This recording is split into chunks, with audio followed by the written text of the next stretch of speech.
Bom dia, galera. Tudo bem com vocês? Espero que vocês estejam todos bem, tá? Hoje, na nossa aula de ciências, vamos estudar sobre o assunto as células, tá? Dando continuidade do capítulo 1, né? Capítulo 1 estudamos sobre a invenção do microscópio. Então, hoje vamos estudar sobre as células. Capítulo 2, tá bom? O que é uma célula? A célula é a unidade funcional dos seres vivos. Isso quer dizer que para um organismo ser considerado vivo, ele deve conter no mínimo uma célula. Então, a célula é a unidade funcional dos seres vivos. E todo ser vivo é formado por célula. A célula, ela foi descoberta pelo biólogo Robert Hooke em 1665, que com a ajuda do microscópio, ele observava cortes de cortiça, que é um material de origem vegetal utilizado para fazer rolhas.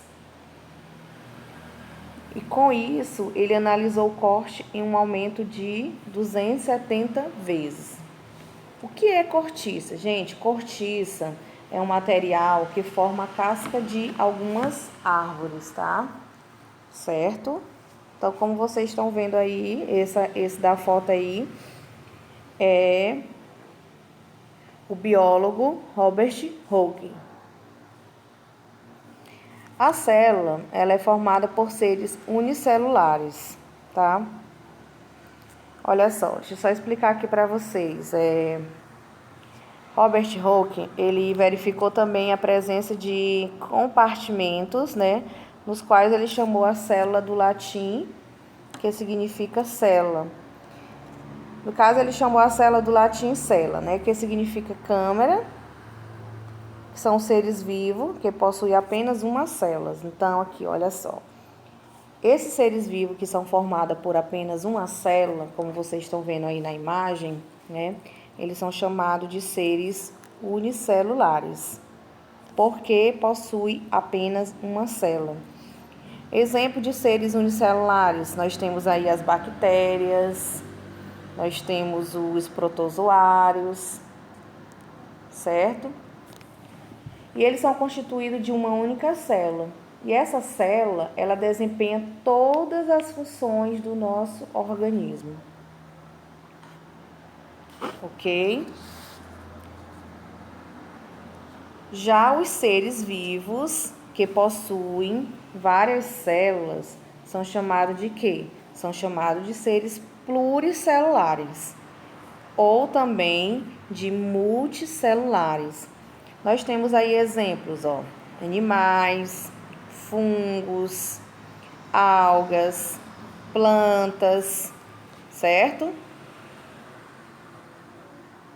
Ok? E as células, elas possuem três partes.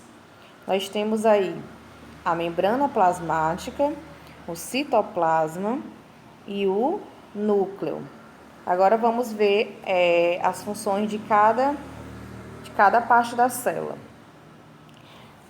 A membrana plasmática, ela é a estrutura que envolve a célula e a sua função ela é proteger e controlar a saída e a entrada de substâncias na célula, como nutrientes, água, o oxigênio, gás carbônico, a ureia e outras substâncias, tá? Então, a membrana plasmática, ela envolve a célula, ajudando o quê? A entrada e a saída de substâncias. Agora, vamos ver outra parte da célula. Nós temos aqui o citoplasma, né? Então, o citoplasma, ele é um meio gelatinoso, também chamado de citosol. Nele se encontra o quê? As organelas citoplasmáticas, Qual é a função do citoplasma, gente? A função dele é preencher a célula na qual estão mergulhadas as outras estruturas da célula, como vocês podem observar aí na imagem, tá? E nós temos também o núcleo, né?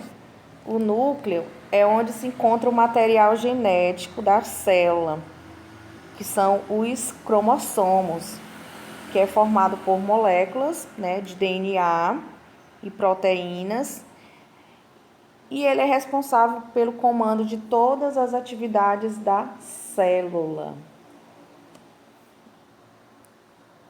Olha só, tem uma atividade para vocês lá na página 244, vocês podem observar aqui, ó, tem uma pergunta que diz: observe a imagem. Ela representa um corte de folha, observando através de um microscópio óptico moderno. Foram usados corantes para atingir o interior da folha, como vocês estão vendo aí.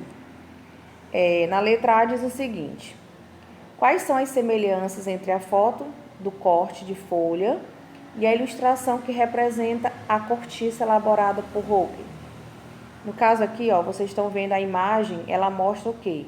Ela mostra câmaras semelhantes, né, às vistas por Hooker. E o que são essas bolinhas que formam a folha quando vista ao microscópio? Elas são o quê? Elas são as células, né? Elas são as células da folha, tá? Ok? Na página 245 tem uma outra pergunta também.